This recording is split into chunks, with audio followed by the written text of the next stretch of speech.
大家好，欢迎来到 K 线西游战法频道，订阅我的频道，读懂 K 线背后的秘密。今天是北京时间2022年5月17日下午的16点09分，在这里呢为大家解读比特币的行情。首先我们看一下外围市场表现啊，昨天美股我说了啊，它的反弹呢仍然会延续下去，为什么呢？因为是周线级别下跌西游之后，它有做4小时级别到日线级别反弹的需求。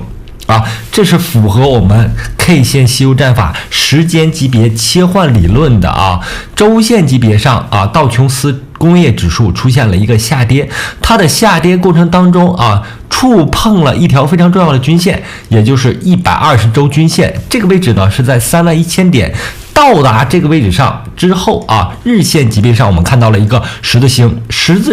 这个十字星，并且放了非常大的量啊，非常大的量能，在这种情况下呢，非常容易出现日线级别的反弹。目前反弹的趋势已经顶到了10日均线啊，但这个位置呢仍然不是反弹的目标位。我认为道琼斯工业指数这轮行情可能够反弹到20日均线附近，也就是33000点这个位置上。所以呢，反弹还有一定的空间。在这种情况下呢，上证指数同步出现了一个接力式的反弹。但呢，这轮行情我要说了啊，我之前就在说，反弹不构成反转，趋势呢在周线上啊，特别是上证指数已经跌破了120周均线，已经出现了一个非常明显的熊市特征。那道琼斯工业指数呢，只是在周线级别下跌之后的短短的最多日线级别的反弹。那什么是日线级别的反弹呢？我们要看到日线级别上走出悟空八戒、沙僧、唐僧，或者是能够反弹到它非常重要的均线附近啊，它的这轮反弹呢才能够宣告结束啊。下行的趋势已经形成，不是很容易逆转啊，反弹只是反弹，不是反转啊。所以呢，道琼斯工业指数在这轮行情上反弹还有空间。但是呢，反弹结束之后还要继续下行啊，这是我对外围市场道琼斯和上证指数的一个初步的判断。然后呢，我们回到比特币的行情上来。比特币的这轮行情呢，走势已经非常清晰了啊，在前面课程当中我讲了比特币运行了一波周线级别的下跌西游，这波周线级别的下跌西游呢，是前面反弹到阻力位之后反弹到48000美金之后做出的周线级别的下跌西游。那这轮周线级别下跌西游在上周已经结束了。那上周结束的时间点呢，是本周周一早8点因为这是大部分交易所开盘和收盘的一个时间点那已经结束了之后，我们看周线级别下跌西游之后，它能够出现一轮反弹出现的反弹呢，我认为是4小时级别到日线级别的，这有一点和刚才我们提到的道琼斯工业指数有些类似非常类似，就是时间级别切换之后它可能出现的反弹。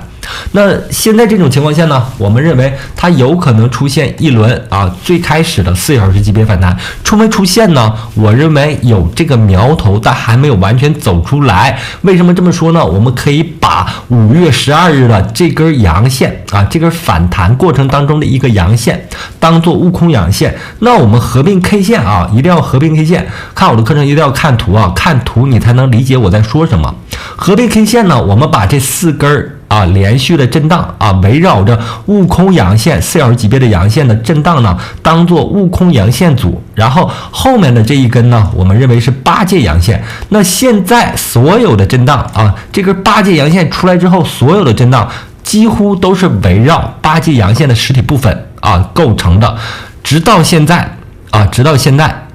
目前点位是3050030500，直到现在八戒阳线依然在这个八戒阳线组的这个势力范围八戒阳线要杀妖除魔、斩妖除怪之后看我这个鼠标的动作要杀死这些妖怪之后，多头才能继续发育出沙僧阳线组和唐僧阳线组。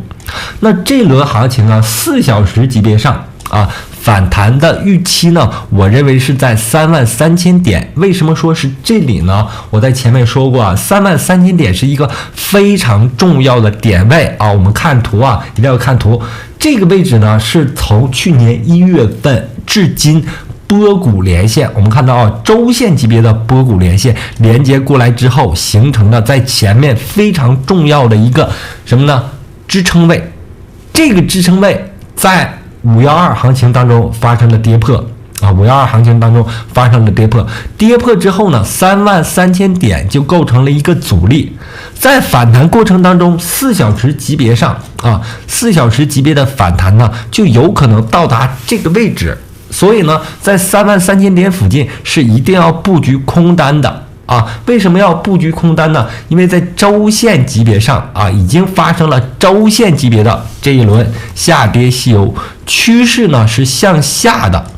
在向下的趋势过程当中啊，已经出现急跌之后呢，我们要找到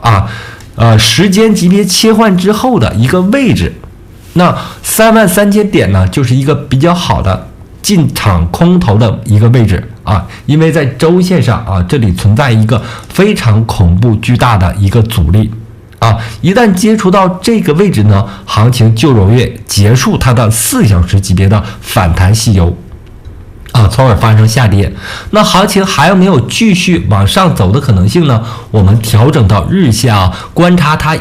上一轮下跌啊，上一轮日线级别下跌之后，它的行走规律啊，一定要看图啊，一定要看图。上一轮行情从3月31日开始发生了一轮日线级别的下跌吸油。那这一轮日线级别下跌吸油呢，我用红色圈画一下啊，是在这里发生的。发生之后，在4月11日啊，出现了一个暂时性的低点啊，急跌发生结束，结束之后发生了盘整震荡。那我们看日线级别上，实际上没有发生日线级别的反弹，但它做了一波4小时级别的反弹。4小时级别的反弹的过程当中，我们看到重新在4月18日出现了一个急跌啊，这个急跌呢出现了一个和4月11日相比之后啊，它俩相比之后一个新的低点。啊，虽然这一天4月18日这天是阳线啊，但是它出现了一个新的低点，所以呢，在行情出现一个新低之后，震荡的过程当中，它容易出现一个更低一点的点位啊，容易出现这样的点位啊，容易出现这样的点位之后，再发生4小时级别的反弹啊，最终呢结束这个反弹。啊，那这轮行情当中呢，在这个4小时级别没有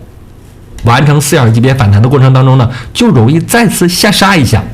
啊，出现可能比26591这个低点前低更低的一个位置。所以呢，要预防这种情况下啊，我们只做空单不做多单，我们不上那个当啊，不去上那个当啊，因为很多时候非常容易出现这种左高右低的底部形态，这种底部形态呢，完全是为了诱空而产生的。所以呢，我认为在极端下跌之后啊，更好做的是在反弹的过程当中，在一定时间级别反弹的过程当中啊，继续布局空单啊，这样呢就容易躲避一些谎骗性的 K 线啊。我们在这个 K 线吸油里面也叫妖怪 K 线。啊，这些妖怪 K 线会误导我们的判断，啊，它做了一个左高右低的底部形态，啊，当我们在追空的过程当中，啊，然后报我们的空单，啊，我们要避免这种行情对我们产生伤害的，做法呢，就是在反弹过程当中布局空单。啊，行情呢无外乎3种东西啊，一个是趋势，目前趋势是下行；第二呢是位置，我告诉大家了啊，如果出现4小时级别的反弹啊，在反弹的压力位附近33000点附近布局第一个仓位啊。那如果它产生日线级别的反弹呢，如果能够发生日线级别的反弹，目标位是在35000美金啊，这是我们再次布局啊仓位布局空单的一个机会。啊，现在呢，在行情当中，我们就有2个位置布局空单，一个是33000，一个是35000啊，这样的一个区间呢，是我们在周线级别下跌吸收之后，有可能发生4小时到日线级别反弹的过程当中布局空单的啊一个区间啊，一个位置区间啊，所以一定要注意这种情况。然后同时，我们只做空单的原因是为了啊，防止像上轮4月初行情当中啊，它做了一个左高右低底部啊爆空头的一个这种形态啊，防止这种形态的一个最好的做法就是在反弹过程当中去布局空单，而不是追击空头啊。极端下跌行情下啊，不建议去追空啊，追空呢有可能啊，在它做多空双爆的过程当中，把你的仓位爆掉啊。同时呢，我更多的建议在33000美金啊，做一个试验单，做一个小单啊，做一个小单之后，随着它的波动啊，再逐渐布局你的空单啊，把这个仓位分散开啊，分散开之后会更安全啊。在行情当中呢，我们要做到一点啊，就是不伤害别人的同时，也不要伤害自己。那怎样做到呢？就是把自己打散之后进入行情啊，打散之后找到合适的位置，找到顺应行情趋势的方向，趋势方向仓位啊，这三者结合着来啊，就更容易在行情当中获利。以太坊在这里呢，同比特币类似的是，我们可以通过合并 K 线，在4小时级别上找到它4小时级别反弹吸油的一个8阶位。目前它仍然同比特币类似的是，4小时级别的反弹没有走出沙僧和唐僧，那么我们需要耐心等待啊，等待它能够反弹到2340美金附近啊，再布局空单。这个位置呢是日线级别啊，2340这个位置呢是日线级别波峰连线，红色线波峰连线连接过来之后形成了一个日线级别的阻力位啊，如果反弹到这里，一定会形成一轮4小时级别的反弹啊。这里呢是一个压力位啊，是一个压力位啊，到达2340可以缓慢的去布局空单。然后如果发生日线级别的反弹呢，它的目标位是一个更重要的一个压力啊，2650美金。这个位置呢是不断上移的啊，因为它是一个向上的波谷连线，这个连线呢是从去年3月份连接过来的，在512这个行情当中发生了跌破啊，跌破之后呢，2650美金形成了一个非常重要的一个压力啊，所以呢，反弹的空间还是有的。目前来看啊，第一个反弹空间呢是4小时级别的2350，第二个反弹空间呢是日线级别的，也就是2600美金啊，在快速下杀之后啊，耐心等待它这个时间级别的啊次一个时间级别的反弹啊，也是以太坊这方面需要做的啊，慢慢等待它这个对下跌之后形成的缺口进行回补啊，这个回补我认为一定会发生出来的啊，并且目前这里的震荡啊正在做这个动作。那空头方面呢，应该耐心等待啊，耐心等待，避免这个因没有到达压力位啊做的波动，在波动中啊损失自己的仓位。然后 GAL 还有 GMT 啊，同时都在形成结构。这个结构啊非常明显，非常清楚了。我们看啊，首先是 GMT 它是2轮日线级别上涨，2轮日线级别上涨吸油，中间呢伴随4小时级别的震荡啊，这里面横盘过程当中是4小时级别的震荡。我们可以看到啊，第二轮4小时级别震荡过程当中，波峰的连线连接过来之后，构成目前支撑位。这个支撑位呢，我们延伸过来之后，可以看到大概是在1.49美金啊，围绕这个位置做震荡。那它的回补是相对比特币来说是快的。为什么这么说呢？因为 GMT 目前已经做了一轮4小时级别的上涨啊，已经做了这一轮4小时级别的上涨。那如果比特币发生4小时级别的反弹的话啊，那么 GMT 就有可能提前它做日线级别的反弹。做日线级别的反弹，我们切换时间级别来看啊，日线级别的反弹过程当中呢，5月13日这一天是悟空阳线，那它就有继续往上，目标位是2.5美金的一个需求。当然了，这里啊 GMT 和 GAL 这种波动非常大，不建议去做这个合约啊，因为波动大5倍杠杆就容易爆仓啊，所以呢，我更多的建议啊，在当前位置进场之后啊，等待它现货进场之后，等待它能够反弹到目标位2.6美金啊，这是 GMT。GAL 同时我们也看到了做了一个收敛动作，在这个收敛动作的焦点啊，焦点我们已经看到了，近焦点的这个位置啊，马上就要到达，是发生变盘的一个位置。那如果比特币能够继续4小时级别的反弹的话啊，JAL 同时有机会突破这个收敛结构啊。如果发生突破的话，我们切换时间级别来看啊，如果发生突破的话，它发生的是这个日线级别下跌之后做的4小时级别反弹啊，做了一轮4小时级别反弹，就有可能发生对称性的上涨，就是日线级别下跌之后啊，对称性的日线级别的上涨啊，从而回补它之前弱势的形态啊，走出一个强势的行情啊。当前呢，虽然处于熊市啊，但一定要记住的是，在熊市过程当中，比特币一旦发生稳定结构，山寨币就有机会，特别是像 JAL、GMT 这种热点币种，它是有机会的啊。特别是像 JAL， 它是刚上线啊，从5月6日、5月5日上线之后啊，一直在下杀之后啊，随比特币发生反弹之后出现一个4小时级别的一个震荡结构，震荡结构完成之后啊，它还有机会啊，有机会做突破啊，对这个结构做突破啊。第一种情况呢是直接发生突破，第二种情况呢是下杀之后啊，在这个弧形下杀之后，从另一个方向上，从焦点延长线这个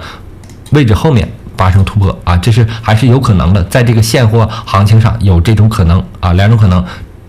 但是呢，你需要有一定的仓位啊，在这个位置上有仓位的话，在下方可以补一下了，然后止损位再往下一点设置啊，这样的现货你可以把握到它的两种可能性的行情啊，怎样把握呢？首先你要有一定的仓位，有仓位，行情才能和你发生关系。有关系，你才能在行情当中获利啊！现货就是玩和行情的关系的一种哲学啊。好了，今天的节目就到这里，非常感谢大家一直以来的支持和关注，同时希望大家能够订阅我的频道啊，在我频道里简介这个位置上有我的 Telegram 群和微信啊，可以加入我的 Telegram 群或者加入我的个人微信啊，感谢大家，再见。